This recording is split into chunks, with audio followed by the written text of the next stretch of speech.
Hello everyone and welcome back to TowerGate. It is TowerGate day number 809, June the 13th, 2019, Thursday. Thank you so much for tuning in. Good to be back after being away yesterday on a business trip. And I got another one coming up here in the not too distant future. I'm just waiting for the go sign. But anyway, let's go ahead and take care of business for today. And there's really kind of like 2 days worth of news because a couple things that were important yesterday will have to be covered today because wasn't able to do a video yesterday. So let's go ahead and get to the important news of the last 2 days. Okay, so it appears that the Italian Parliament is now in discussions trying to decide what materials to release and to expose the role of the previous administration in the American Spygate scandal. Joseph Misford is going to be made available for questioning by American officials. So this is something that we've been hearing little bits and pieces about. A couple weeks ago we heard that 4 or 6, depending on which sources you're looking at, 4 or 6 of the top level intelligence officials from 3 different agencies in Italy were fired. We heard that the previous president of Italy, who was the president when all this was going down, who was a good friend of Obama's, obviously, he is being pressured to resign because he's still the leader of his party. He's being forced to resign or being pressured to resign as a leader of his party. We're hearing rumors, I would say, maybe stories, rumors, whatever you want to say, coming out of the Italian press. Of course, the new president now that won the election is pro-Trump. And so it appears that he wants to cooperate with the Trump administration and to basically clear the air of what went on there in 2016 in Italy and the association between the Italian intelligence services and their government, along with the Obama government and intelligence services here in the United States. So it looks like Italy is fully cooperating with uncovering their role in the 2016 election, meddling that went on here, and the Spygate fiasco, and all these things that were going on in Italy. It was a key place because, of course, that's where Papadopoulos was lured in to link campus. That's where Joseph Misford was hanging around and passing this information to Papadopoulos. So things are definitely breaking loose in Italy. It appears that there is the situation with Christopher Steele is that it appears that Trump, when he was visiting there, may have said something and was told that he probably told the Brits that he wanted their cooperation, because after Steele saying he would not cooperate or talk to American investigators, he then suddenly changes his tune after Trump visits. My guess is that the British government leaned on him and said, hey, Chris, you need to cooperate with the American government and tell them what you know. So I imagine, of course, when we know this Ukrainian prosecutor, because now they have a new government in Ukraine as well, and the Ukrainian prosecutor is doing his best, trying to meet with American DOJ officials to discuss with them the things that he has uncovered. There's already been one Ukrainian official who's been charged, indicted, and there's 2 more that likely will be indicted. So these things that were taking place in foreign countries, in this particular case Italy and the UK and Ukraine, it appears that these things are now being uncovered and discovered and revealed. More is obviously going to be coming out from all these countries because now we have William Barr and his U.S. attorney, Durham, are now making contact with these governments and getting them to cooperate to try to get to the bottom of the breadth, I guess you would say, of this conspiracy, how wide it was, how deep it was, and it's massive. Let's just put it that way. And that's, of course, what these investigators are discovering, and these foreign governments are now cooperating. So we'll get back to more on that in a little while. Let's go ahead and move on to the next story. Just so you got that in your mind, though, the most important thing here: the Italian government is now and their parliament is now in the process of determining what documents they're going to release. I don't know if they mean released to the general public or released to the Trump administration or the Barr investigation or whatever, but the Parliament's meeting to discuss exactly what they'll release and this type of thing. And of course, we're hearing they are going to make Joseph Misfit available to American investigators. Very important. Okay, so the next story up is General Flynn has hired Sidney Powell. Sidney Powell. Many of you have seen her on Fox. She's obviously a former DOJ official. I think in the Reagan administration. She's a very top-notch lawyer, former prosecutor, and of course she wrote the book on Andrew Weissman. And so if I had to say a couple things about this, I'd say number one, look out, Andrew Weissman. Sidney Powell is on the case. Now, the fact that Michael Flynn has hired Sidney Powell tells us that he's getting ready to go on offense. And it has a lot to do with two things. Number one, the release of the telephone call between Kislyak and Flynn, which shows he committed no crime, no error, and did not lie. And also the fact that we're learning now that this mystical 302, which everyone knows was likely doctored by Andrew McCabe, this was being blocked for a very long time by Rodenstein and Ray and Uncle Bob, the executioner. Now they're trying to get their hands on it. It's got to be somewhere. We know it exists. It is a 302 that McCabe put together long after the interview of Flynn. There are original 302s, but those were written later, and like 3 weeks later. But there's another 302 that was put together by McCabe, which was put together right after Uncle Bob the Executioner was put in place. So everyone wants to know what's going on. Everyone assumes pretty much that it's this 302 has been doctored, and like I say, there's a John Solomon has reported on this, Sarah Carter, Lee Smith, Paul Sperry, even Q talks about the fact that it's almost about 99% based on page and start text, and all the other evidence, if you look at it, suggests that Andrew McCabe must have altered that 302. There has to be some reason, because if he didn't, then why did they go after Flynn like they did? There has to be some reason for it. It has to be in that 302 that McCabe tailored, and at some point they will get their hands on that. But it's bad news for Andrew Weissman, Uncle Bob the Executioner, and the perps, because Sidney Powell is in the offensive mode. And therefore, for Michael Flynn to hire her, he didn't hire her to be his defense attorney. He hired Sidney Powell to go forward on offense. Michael Flynn is getting ready to go on offense. And I suspect that at the end of this, Michael Flynn is going to have one hell of a libel suit against the government, and he is probably going to cash in big time, and I certainly hope he does, because they bankrupted the man, tried to ruin his life. He's going to be coming into a lot of money. The sad thing is that money will come from taxpayers. It should come from Uncle Bob and his team.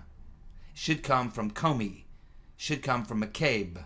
It should come from Strzok and Page. They should shake every damn one of these people down and start a fund. To repay the victims. The victims should be paid back from the perpetrators, not from the taxpayers.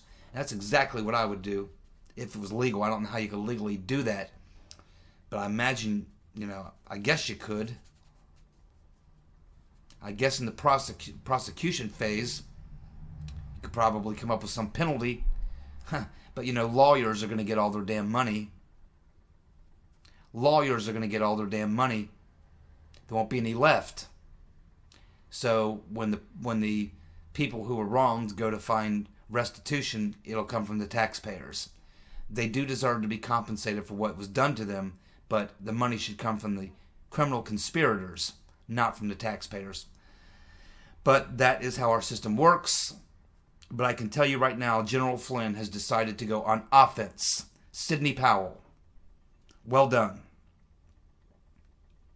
Well, a organization acting on behalf of Daily Caller, known as the Cause of Action, has successfully sued the government for the FBI documents regarding James Comey and his friend Daniel Richman, who Comey leaked those classified documents to in order to get a special counsel. The FBI has been fighting this for quite some time, but now they've lost. The judge has ruled the FBI must now produce the documents regarding Richman, the Columbia Law School professor and friend of Comey, and all the communications and documents between the two. We know that Comey had made Richman a special government employee so that Richman could have access. Access to what and for what remains to be unearthed. And it's going to be, because the judge has ruled that beginning on June the 28th, just about 2 or 3 weeks from now, that they must begin the process of turning over all those documents at a minimum of 500 pages per day. They must turn over a minimum of 500 pages per day of documents, anything regarding Comey and Richman's access, what he had access to, and why. A lot of documents coming forth that I think they're going to be very, very damning for Comey and now Mr. Richman.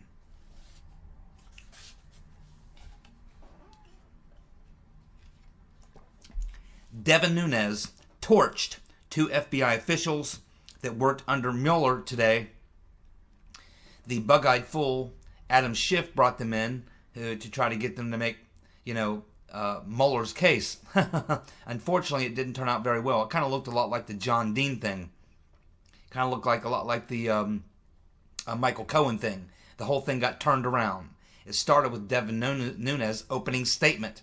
By the time he got done with his opening statement, I'm pretty sure these 2 FBI officials wished that they weren't there. They probably wanted to get out and walk out of the room. They weren't expecting that, because Nunes basically laid it all out.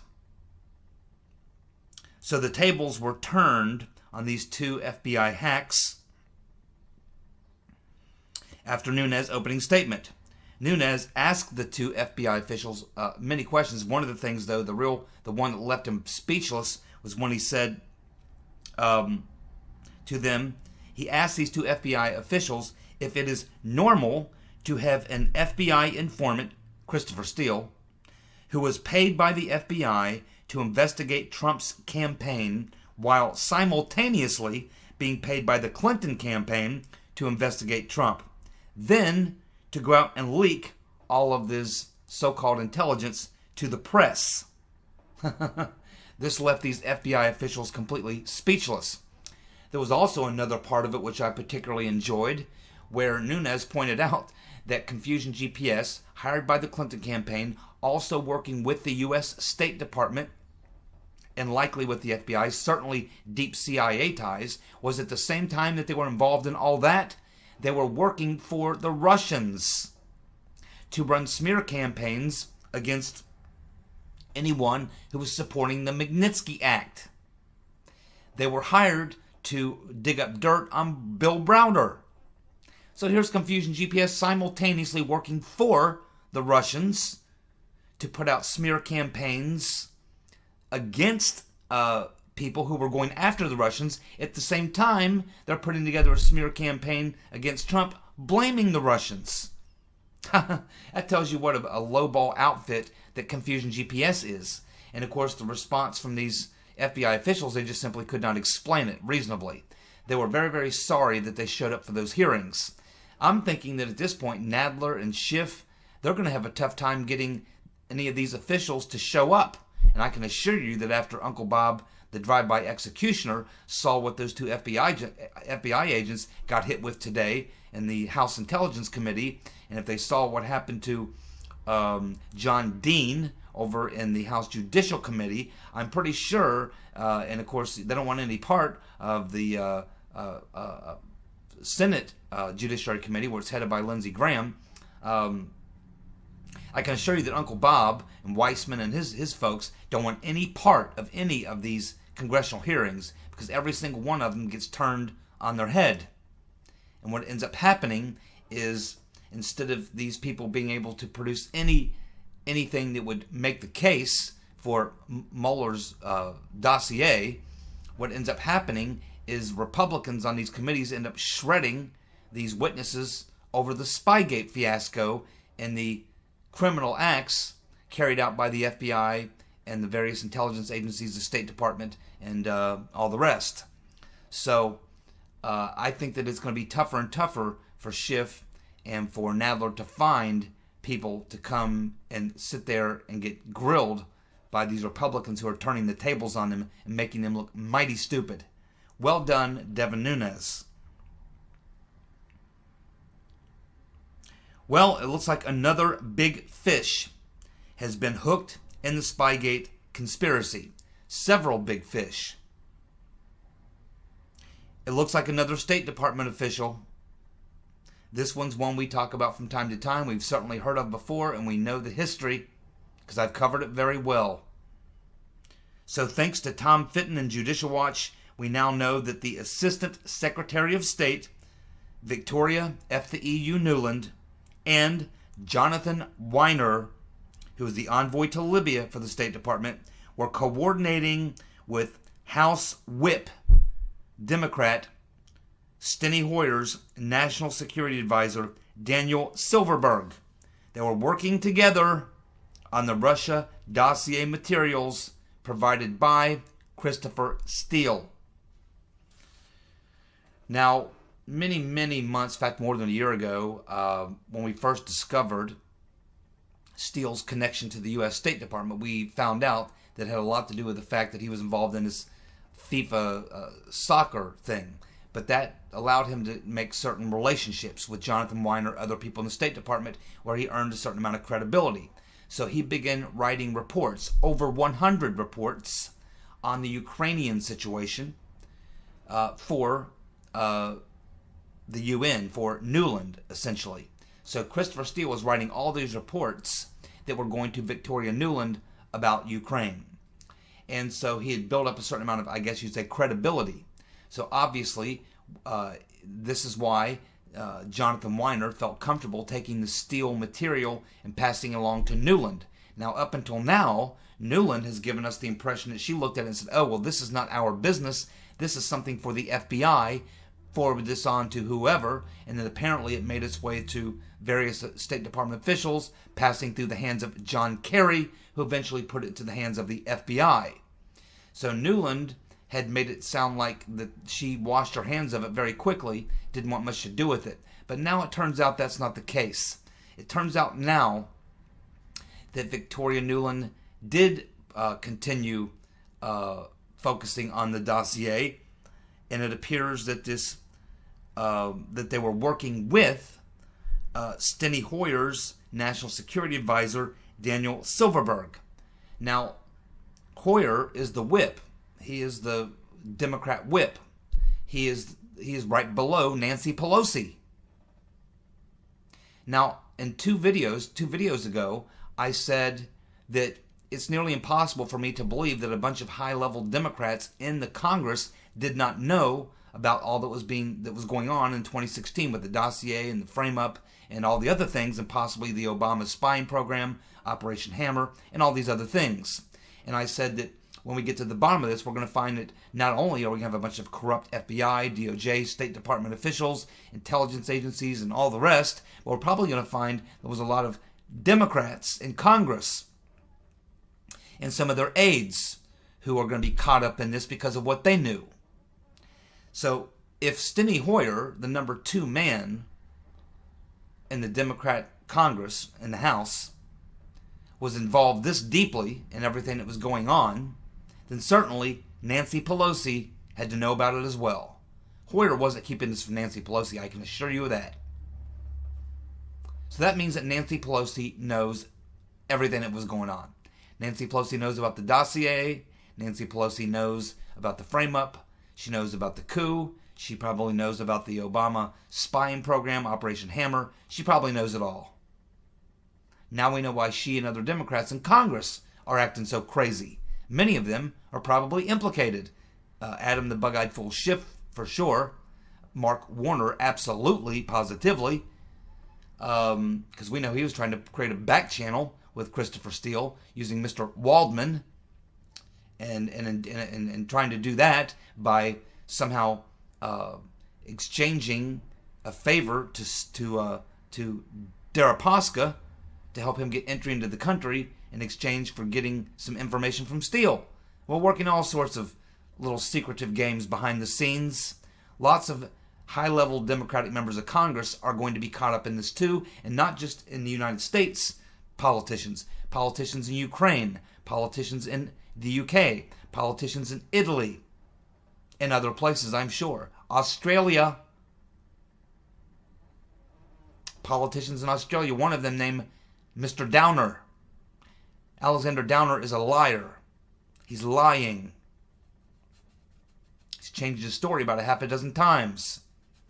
I remember last summer he came out and said, well, my final word on the subject, blah, blah, blah, blah, blah. I don't say anything more about it. We've gotten that from him twice. But now he's back out there singing like a bird again, talking about it and still denying everything and still lying his ass off. It's just a matter of time before the Australian government is going to give up Mr. Downer and his lies. The Clinton cabal is about to be uncovered.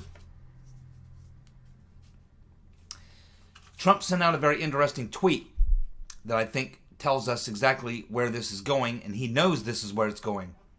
And we all know it too. Requires a little faith, but we all know it. Trump's tweet: someone should call Obama up. The Obama administration spied on a rival presidential campaign using federal agencies. I mean, that seems like a headline to me. It will all start coming out soon, and the witch hunt will end. Political harassment. Oh yes, that's very important. He got those last two words in, political harassment. Because what's going to happen in hindsight? When we find out that the entire thing was a coup plot, we all know this, but wait till the rest of the country finds out. And where will they find out that the Democrats and these corrupt administration people knew exactly what they were doing the whole time they were doing it, right along with the Mueller team? At which point, everything that they did after the fact can then be viewed as actions that they took. Were they criminal? All these hearings, all this stuff. Once this all comes out and people are looking, whoa, and then what did the Democrats do after all this? Hearings, impeachment, obstruction, all these things. Will then understand their motives. Their motives for what they were doing and what they're doing will all become clear. Then, in the rearview mirror, you can then look at presidential harassment in addition to other things. Probably not, I don't know if there's anything criminal will be found on these members of Congress, but certainly they will, their reputations will be destroyed. Lots of people are going to jail. Many dozens. I think we're looking at triple digits. I'm talking about here in the US, the UK, Italy, around the world. Everyone who was involved in this, there are going to be, I think, over 100 high-level people go to jail. I think there's going to be many, many more who are going to plead to maybe lighter charges, misdemeanor type charges. But there's going to be many, many others who, while they may not be charged with crimes, they're going to be destroyed, politically destroyed, their careers destroyed, their reputations, their legacies destroyed. Obama's legacy is going to be absolutely destroyed. He may be I don't know how bad it can be, but he will certainly become the worst president in history for what he did. Whether or not he can be, stricken from the roll call of U.S. presidents, I don't think they'll actually pull him off that or anything, but or pull his name out of having ever been a president. I don't think that's going to happen. He'll just go down in history as the worst president ever. But the implications of this is we can see how big and how massive this thing is, and it's continuing to expand almost every day. It's unraveling every day. A lot of people are going to go down here. And that's, like I said, this is going to take probably 2 years, close to 2 years to fully unravel. When the first indictments are coming down, there'll still be 2 or 3 probably years left of indictments coming. It will take 2 or 3 years to indict all the people who are guilty. It will take another probably 2 or 3 years for it to finally become completely. This is a 5-year deal here for all the people to finally go through the criminal process and for the whole thing to be totally aired out, and then there where we can all look at it and say, okay, we're at the bottom of it. This is the end of it. Let's look back on it. It's going to be probably a 4, 5, maybe 6-year process, and it's just going to be massive. There's no way to avoid it. There's too much information in the public domain now. Too much information. And we have the right guy, obviously, as Attorney General, and we have a good prosecutor, and it appears that they have every intention on getting to the bottom of it. And I'm highly confident at this point that that is the case. Now, to expand on what I said earlier, Sarah Carter was on Fox News, and she was explaining to Sean Hannity why and how these foreign governments are going to be cooperating and why they're not going to be protecting the crooks. So this is what I was talking about in the first part of the video with the Italian government. See, we had a Trump hater and an Obama lover around in 2016 when he was cooperating with the Obama administration to do all this spying, this illegal activity, as was the case in the UK and the Ukraine. But now that's all flipped. Now we have a Trump supporting president, a good president in Italy who's perfectly happy to uncover the crimes of the previous administration and to make available documents, witnesses, and anything else the Trump administration needs to clear the air there. In the UK, it's a little bit dicier because you still have Theresa May there, and we're not sure exactly Boris Johnson, if he becomes the prime minister, or what he'll do, but he'll likely have to do the same. And of course, we know in Ukraine, the new president of Ukraine, I don't know that he's a Trump supporter. I don't think he necessarily is, but he's no defender of Poroshenko and the previous government either. And if enough pressure is brought to bear on him, and that's not hard to do, it's Ukraine. Money is all you got to do. You just got to bribe them. You just got to pay them. They'll come clean and they'll drop everything they got as well. So the reason for that, and it's kind of what Sarah Carter was explaining, and I've explained this myself before, you have to understand that these foreign governments who were involved in this, and this includes Australia and Estonia as well, they realize that they're probably looking at Trump for 4 more years after his first 2. So they got another 6 years of Trump to go. It's in their best interest to cooperate. And Italy is not going to let, they're not going to protect Joseph Misfit and the former corrupt prime minister. They're not going to protect them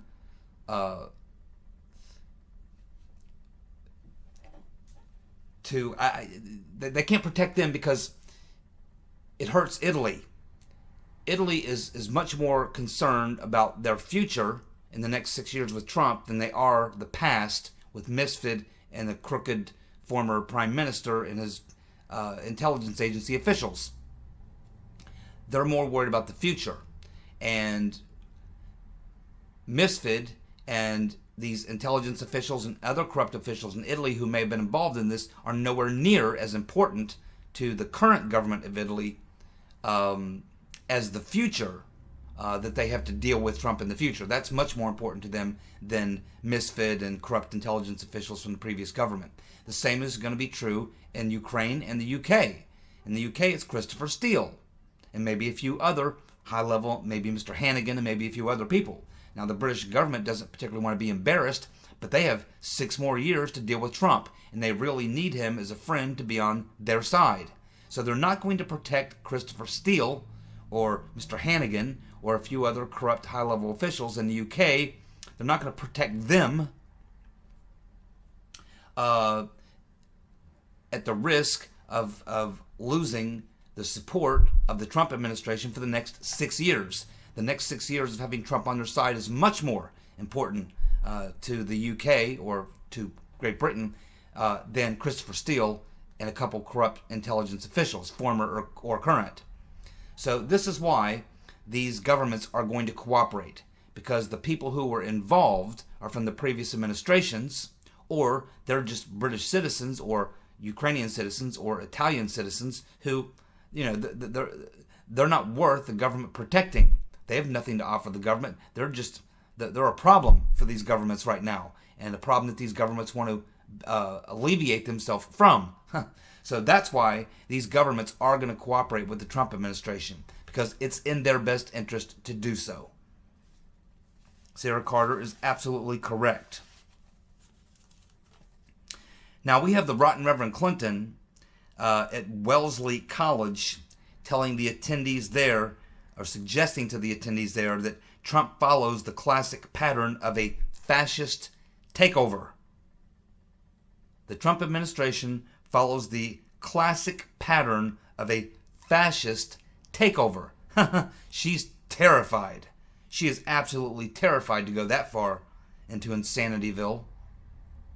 She also says that Trump is going after his political enemies. Well, it's the job of politicians to go after their political enemies, just like the rotten Reverend Clinton went after Trump in 2016 with the dossier and all the other garbage. The difference is Trump goes after his political enemies over policy, and he takes it to them on Twitter and social media, or just directly tells it to them to their face, or tells it to the media.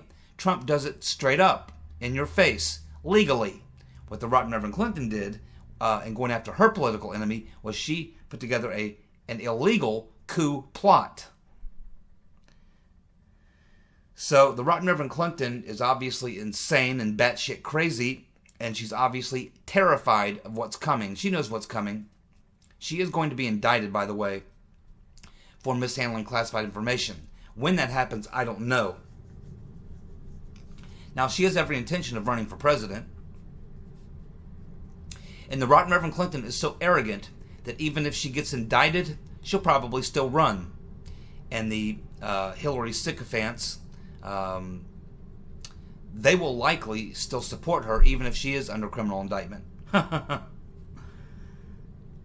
would not doubt that at all.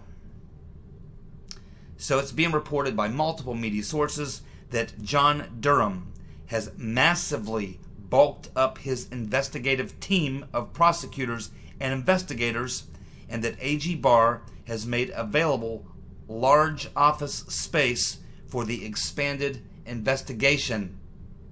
Why do you think that is? It's because they've hit pay dirt.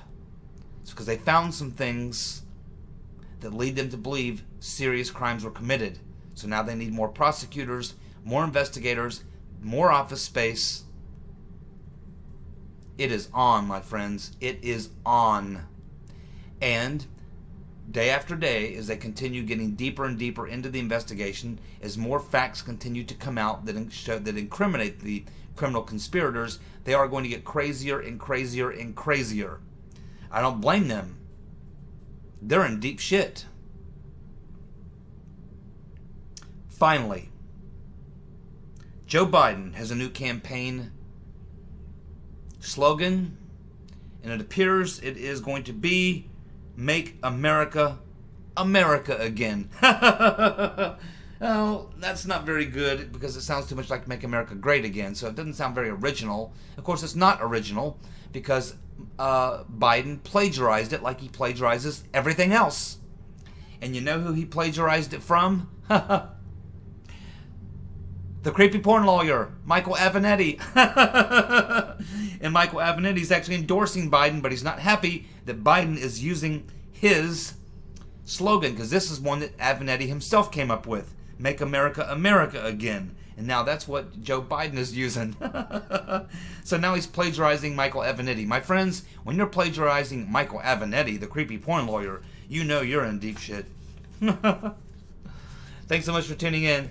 I'll be back tomorrow with more TowerGate. See you guys. Bye.